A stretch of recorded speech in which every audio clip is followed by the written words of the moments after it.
Todos los viernes, Pasen y Lean, un programa dedicado a los libros, con entrevistas, recomendaciones, noticias, certámenes, agenda cultural, talleres de creación literaria, crítica.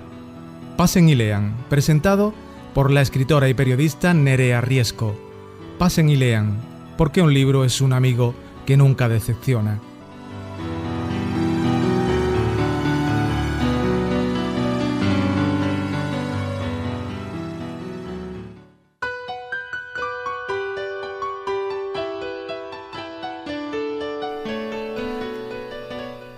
Buenas tardes, queridos amigos y amigas amantes de las letras. Bienvenidos un día más a Pasen y Lean. Decía Jacinto Benavente que en cada niño nace la humanidad. Y vamos a hablar hoy de niños y de humanidad y, bueno, de todas esas cosas que nos llegan al corazón, porque las cosas que se relacionan con los niños siempre tienen algo de especial. Hoy se acerca hasta los micrófonos de Pasen y Lean una de nuestras escritoras nacionales más trabajadoras. Ella es infatigable, es Espido Freire, escribe novelas, como saben, libros en los que el crecimiento personal está muy presente. Además, imparte talleres, conferencias y un montón de actividades entre las que se encuentra esa pasión con la que defiende los derechos de los animales, y además también se encuentra muy involucrada con los problemas que generan los trastornos de la alimentación. Apoya también a las asociaciones que trabajan con enfermos de Alzheimer se nos acabaría el tiempo de programa simplemente para hacer un resumen de la cantidad de actividades en las que está involucrada Espido Freire. Hoy viene a presentarnos su nuevo trabajo, esta vez dedicado a los más jóvenes de la casa. Lleva por título El chico de la flecha y les cuento un poco de qué trata. Marco es un chico como cualquier otro de los que podríamos encontrar hoy en día. Es inteligente, es sensible, tiene muchísimas cualidades y también tiene muchos miedos. Tiene 12 años y se encuentra en esa edad en la que la vida cambia para siempre y en la que deja de atrás a ese niño sin responsabilidades y comienza a dar pasos en el camino de los adultos. Su historia y sus preocupaciones podrían ser las de cualquier otro adolescente y sus errores también podrían ser muy parecidos. La única diferencia es que Marco vive en el siglo I después de Cristo en Emérita Augusta, lo que es la actual Mérida, una ciudad de la Hispania romana donde conviven ciudadanos libres con esclavos, donde las mujeres se encuentran tuteladas por sus familiares y donde la sociedad, aunque es sofisticada, también disfruta de entretenimientos violentos. Marco, junto con su amigo, se equivocará, aprenderá a pedir ayuda y, en definitiva, hará lo que cualquier otro chico de su edad, que es crecer. Bienvenida a Pasen y Lean, Espido. Estoy encantada de que estés aquí. Pues muchísimas gracias, Nerea, también yo. Un nuevo trabajo en el mercado, siempre trabajando muchísimo, pero dirigido a los niños. Sí, es mi segunda novela juvenil o infantil. La primera fue hace unos cuantos años con La última batalla y llevaba mucho tiempo diciendo que en cuanto encontrara un poco de hueco quería continuar, porque no solamente es un público que me gusta mucho, sino que además van haciéndose mayores, se incorporan luego a otras lecturas y de pronto me encontraba con veinteañeros que me decían que se habían incorporado, me habían conocido a través de una novela juvenil y eso es algo absolutamente satisfactorio para encontrar. Pero lo iba dejando, quería además una novela histórica, quería que tuviera contenido pedagógico, quería que no fuera únicamente una historia de fantasía, hasta que al final han pasado 15 años.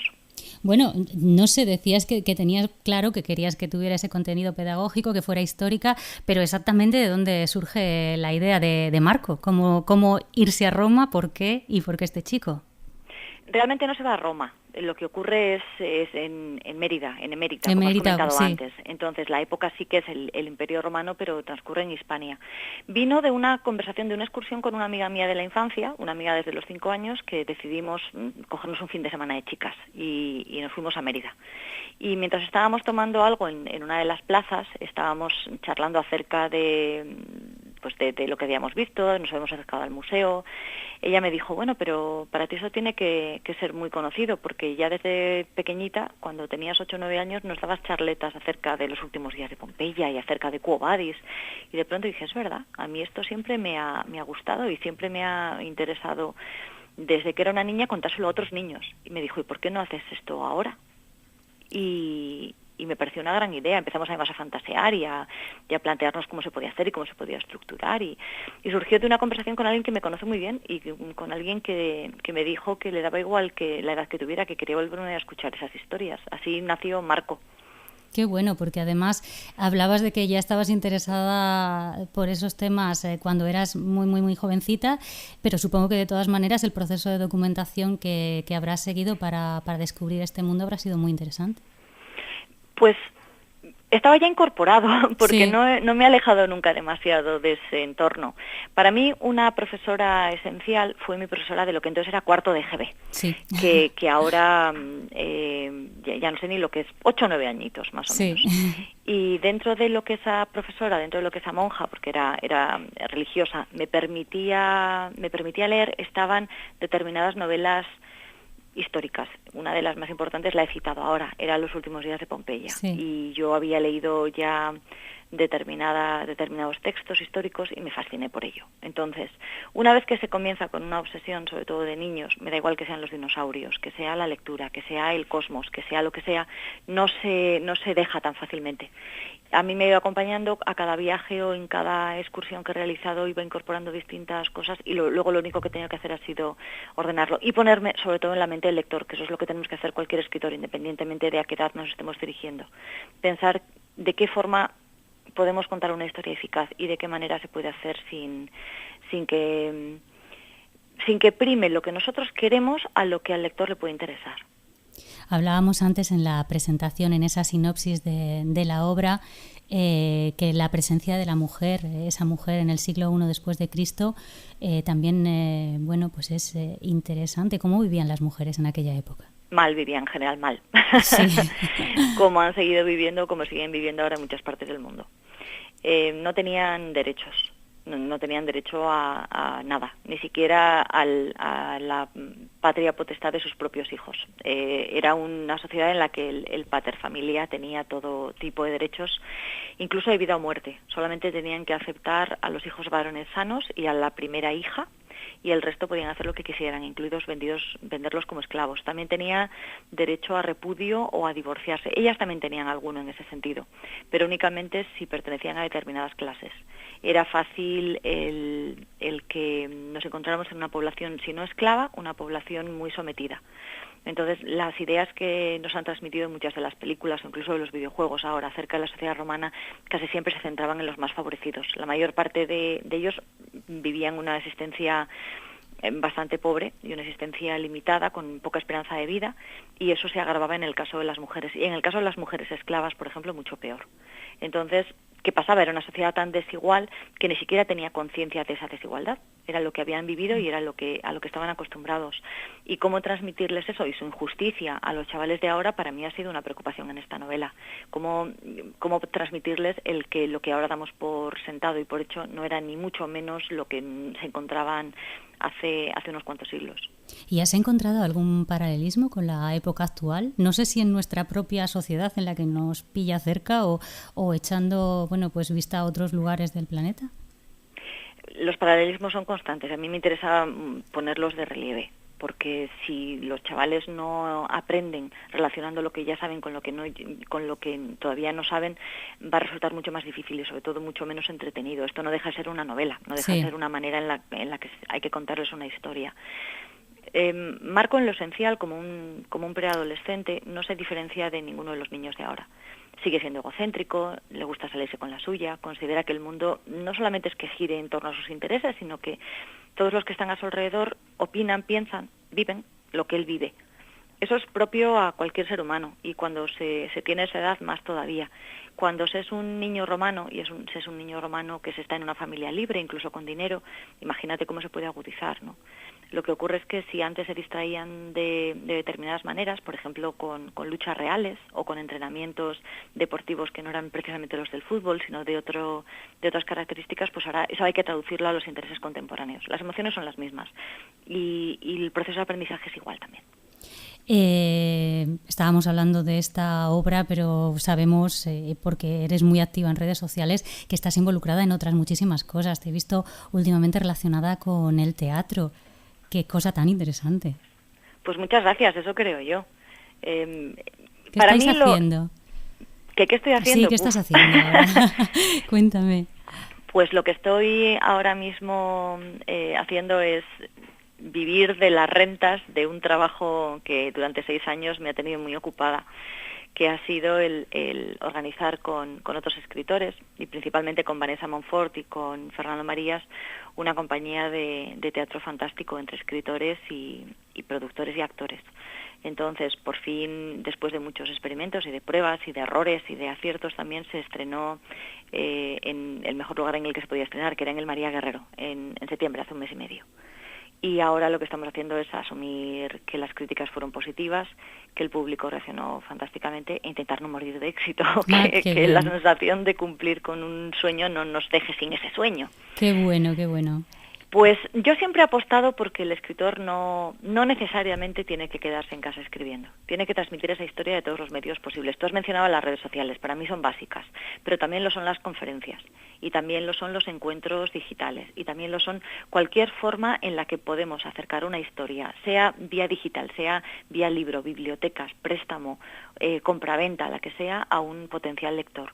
Si logramos interesarle por una historia, le lograremos acercar hacia nuestro territorio. Nuestro territorio va a ser siempre el de la palabra y el de las historias. La obra está, recién salidita al mercado. No sé si tienes pensado venirte por Sevilla para presentarla. Vamos a ver qué es lo que ocurre, porque en los últimos años todo lo que tenía que ver con la promoción y lo que tenía que ver con las conferencias ha variado drásticamente. La crisis nos ha afectado, como sabes, de una manera rotunda. Entonces, lo que hace algún tiempo se daba por hecho, ahora no podemos asegurarlo. Yo creo que sí, porque en Andalucía en general y en algunas de las provincias en particular siempre he tenido público y siempre he sido muy bien acogida. Entonces, de lo que se trata es de tener un poco de confianza y de movernos lo mejor posible. Pues nosotros estaríamos encantados. Ya sabes que te seguimos con muchísimo interés. Muchísimas gracias, Espido, y te dejo porque sé que estás liada y me alegro muchísimo de haberte escuchado, de que hayas estado cerca de los micrófonos de Pasen y Lean. Aquí tienes las puertas abiertas, ya lo sabes. Muchísimas gracias. Al contrario, gracias a ti. Un abrazo. Y lo mismo te digo. Hasta siempre. Un abrazo.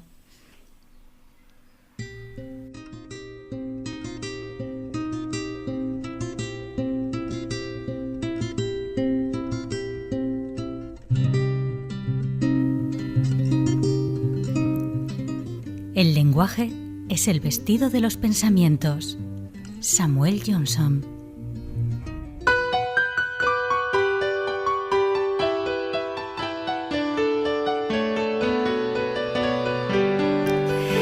Pues le damos paso al espacio del que ya le hemos hablado en muchas otras ocasiones, un espacio en el que la gastronomía y la literatura tienen mucho que ver.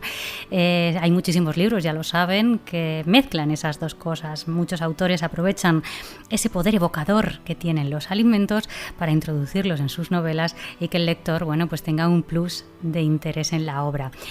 Hay una obra en concreto que no solamente es que la autora, en este caso es Isabel Allende, se hubiera interesado en colocar algún plato para llamar nuestra atención, sino que todo el libro es un libro de recetas de cocina.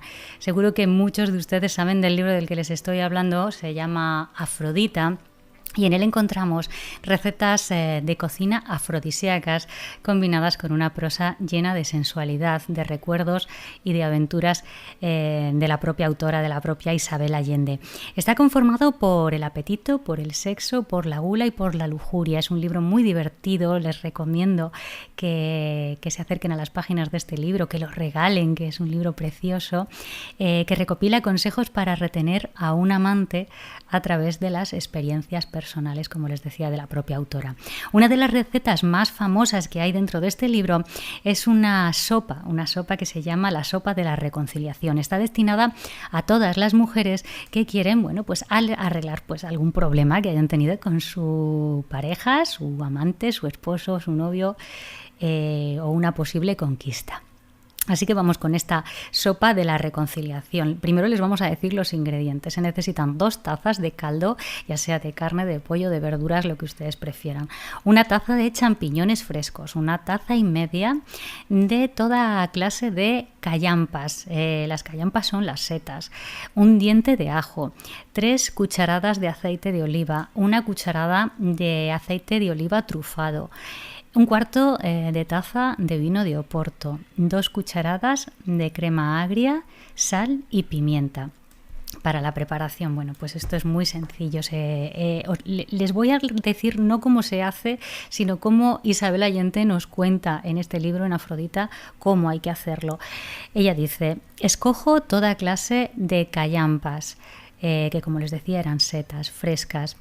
Y si no encuentro callampas frescas y debo recurrir a las setas, las remojo en media taza de un buen vino tinto hasta que se esponjan alegremente, mientras me bebo el resto del vino con toda la calma. Luego pico el ajo, por el puro gusto de olerme los dedos, porque igual podría usarlo entero, y lo frío junto a las callampas y champiñones en aceite de oliva, revolviendo con fervor por unos cuantos minutos. No los he contado, pero digamos 5. Agrego el caldo, el oporto y el aceite de oliva trufado.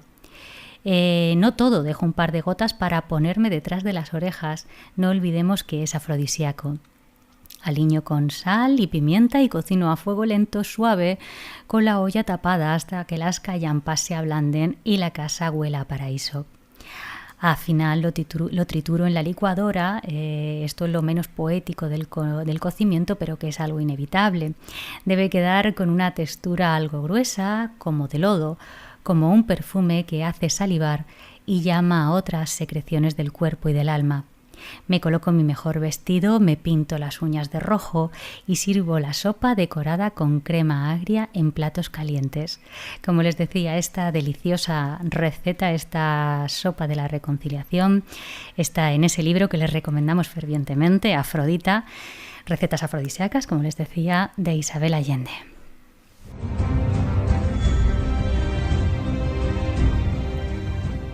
En el idioma está el árbol genealógico de una nación. Samuel Johnson.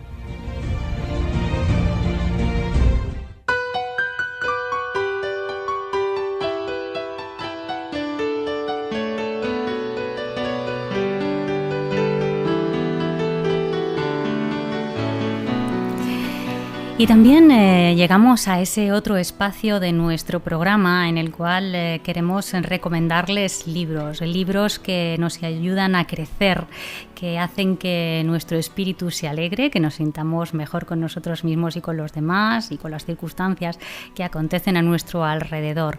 Esta vez les voy a presentar un libro que además tiene un título muy sugestivo. Se trata del libro de los seres felices. Está editado por Odeón. Es un libro de la doctora Alia Esquivel y en él nos aconseja cómo debemos cerrar círculos y revelar nuestra fuerza emocional. Es a través del método ASPAR. Aquí les enseño el libro de los seres felices. La propia autora nos habla de él y nos dice que es una forma efectiva de autoterapia en el que se explica paso a paso cómo es posible salir adelante después de sufrir una pérdida, a través de ejercicios psicológicos especializados que introduce dentro de este mismo libro y que además ella ha comprobado que son efectivos. Cuando le preguntamos qué tipo de pérdidas aborda este libro, bueno, pues dice que el libro de los seres felices toca el tema de la pérdida en toda su extensión de la palabra, pues desde el punto de vista psicológico, toda pérdida constituye un factor que rompe con la estabilidad del ser humano que la padece.